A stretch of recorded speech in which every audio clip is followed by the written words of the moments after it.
tuning in. This big wave is the subject of this lesson and it's done in H2o water mixable oil paints. But before we start, if you'd like to see more art lessons, then log on to our website at www.montmarte.net because there is hundreds more there, as well as links to our Facebook and the Creative Connection. That's our art club. So print out the PDF lesson plan and let's get into it.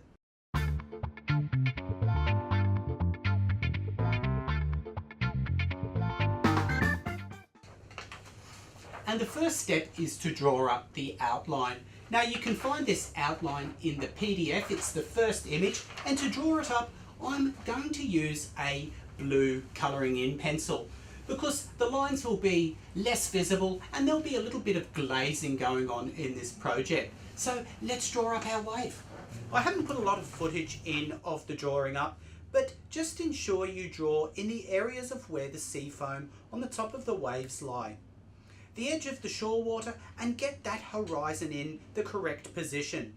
It's approximately 1/4 of the way down the canvas. As I said, I'm using Mont H2o water mixable oil paints for this project. There is 48 tones in the range, supplied in 37ml tubes. All of the colours I use are outlined in the downloadable PDF lesson plan. I will also be using some twin dippers, some water mixable linseed oil medium, an easy clean palette, and an assortment of brushes. Again, the types used are in that PDF. So first, using my small filbert, I paint in that little island with sap green, and then highlight it with some lemon yellow. I then lay out some zinc white, sky blue, cerulean blue, and phthalo blue. I mix the sky blue and white with a palette knife and lay it into the bottom portion of the sky above the horizon. Into this, I lay in some pure cerulean and paint the rest of the sky. I then paint in some phthalo, wet on wet, into the cerulean, across the top of the sky. I cut into the island with the small filbert and then blend it all with a large, clean, wide Taklon artist brush so the colours all transition nicely. Once the sky is laid in, I take a small palette knife and remove the paint from the canvas in the desired cloud shapes. I do this for two reasons. One, to work out if I'm happy with the cloud placement before I commit to adding paint, and two, it removes the majority of the paint so my white doesn't get overly contaminated. Because these clouds are being created wet in wet, I lay down a thin coat of zinc white and then lay on a thicker coat of titanium to highlight the appropriate areas. Of course, putting in clouds is really optional and they can be omitted. The painting would work with a clear sky also. I just love the challenge of painting clouds. I decided to add a little drama and have added a storm front coming in from the left and darken some cerulean blue with crimson and a touch of viridian with white added, and I lay in some high dirty clouds. I think the secret with clouds is to soften the edges so they don't look too solid, and work in stages moving from dark to light, putting in your highlights last. This way your clouds will look roundish. When your brush becomes too contaminated, wipe it on a clean rag and continue. The other thing is to ensure the white on your palette does not become too contaminated either. And voila!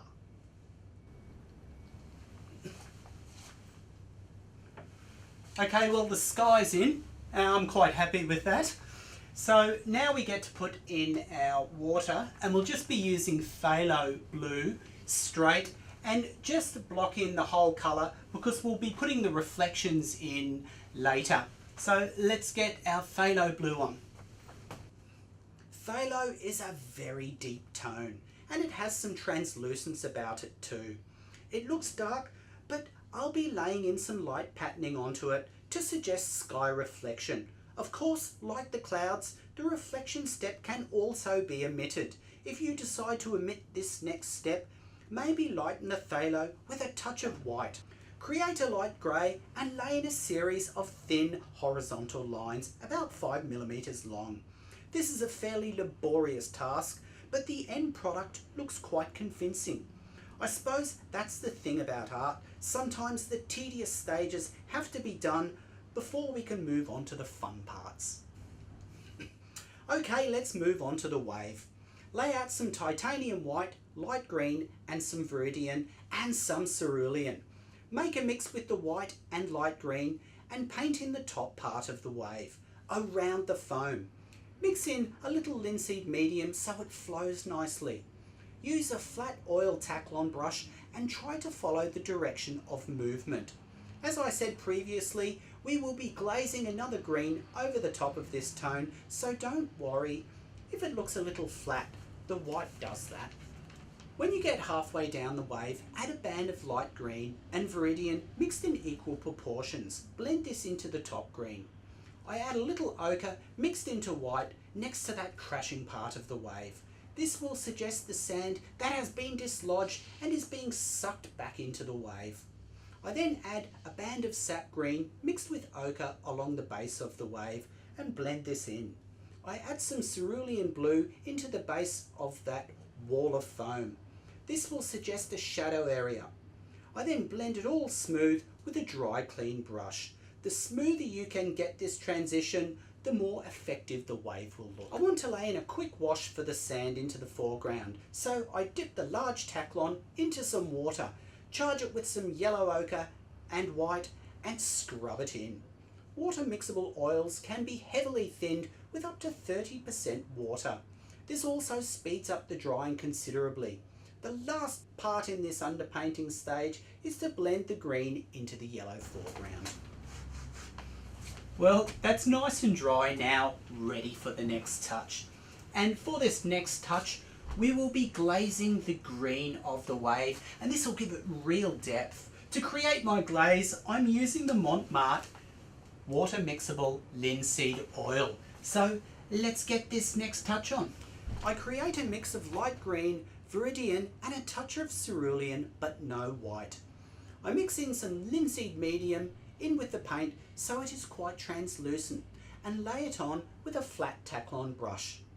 Unfortunately, my camera doesn't show the vibrancy of the new tone created. I lay in a band of sap green and Van Dyke brown across the bottom of the wave. This is where the wave is at its thickest, and obviously it is the darkest green. Blend this up into the glaze. I now create a blue-green grey from turquoise, zinc white and cerulean. I lay this into the foreground up to the edge line of the shore water. I then blend this blue-grey into that green.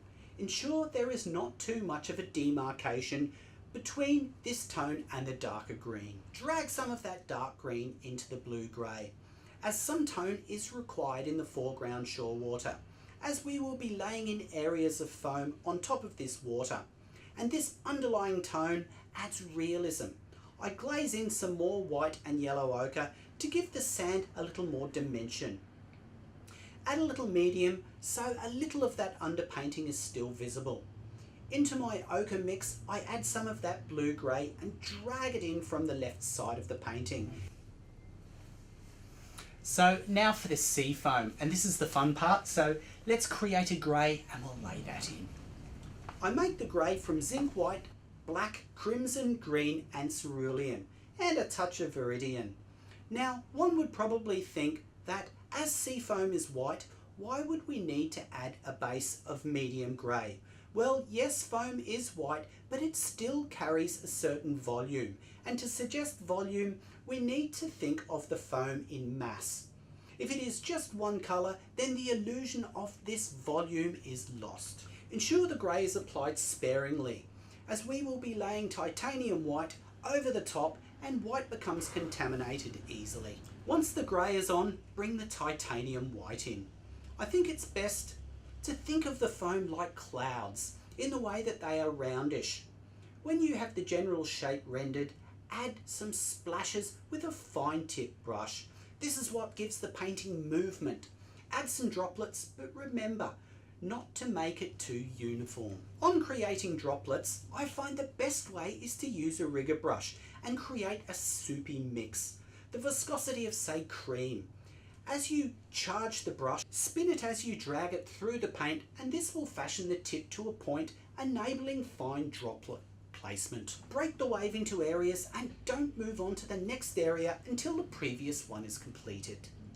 Bear in mind the parts of foam that will be in the highlight and apply the paint very thickly in these areas. Keep building up the tone from dark to light. Keep adding droplets in those areas that would have the most movement. Get into the habit of continually walking back to assess your work. So the foam on the top of our waves has been done. Now we can move on to the complex patterns on the face of the wave, and for that we'll use a light grey mix of paint, and I like to use a fine liner, so let's get that on. The grey used here is a little lighter than the grey underpainting of the foam, but it has a lot of medium added. This way it is fairly translucent, so the underlying colour of the wave can be seen. Remember, foam is very thin. It also increases the flowability of the paint, thereby making smooth flowing lines a lot easier. You might be wondering at what shapes to make, and although the foam does play in a certain way on the face, a lot of it is really random. The thing to remember is to create the correct angle on the lines of the foam on the bottom transition of the wave, as this carries the suggestion of shape. The other thing is that when the foam reaches the top of the wave, it is stretched out and much thinner. You might like to Google some images to refer to ensure your patterning is convincing. I didn't mention either that obviously the underpainting of the wave must be touch dry before this step is attempted. Remember to take your time. Painting's not a race. It doesn't matter how long it takes. The other thing about doing patterning style application is that it doesn't look right until it's all in. That's when those feelings of uncertainty start to creep in, and the negative voices can start to sow the seeds of self-doubt. Just ignore those voices and stick to the formulation, and it usually works out. Usually. Continue down the wave with the patterning, bearing in mind that this area is flat at the base of the wave, so the patterning should suggest this. As I move to the foreground, I render the foam a little larger. I imagine that this foam is less active and is just floating. This is a lot quicker to do. I've also added a little more white to the mix to suggest the sun coming over the wave as it would be in full light. I continue the patterning into the base of the wave and render these lines smaller and thinner to reinforce the illusion of perspective. To suggest that edge line of shore foam has some shape, I lay in a shadow of Van Dyke Brown. I lay this in with a small flat brush and then blend it out into the sand. I then add a band of titanium white on the edge. I don't thin this. I then lay in a thin line of grey next to the brown to suggest a shadow. Once the grey line is in, soften the transition so there is no hard edge.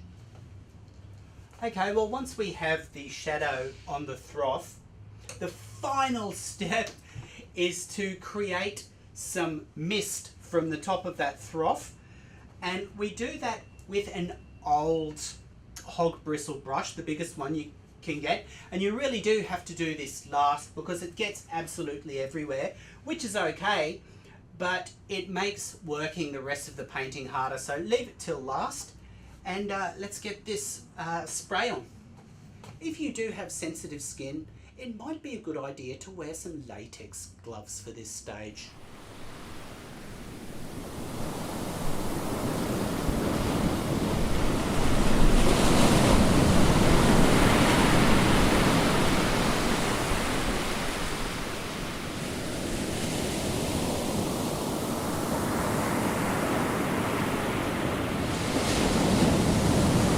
See you next time!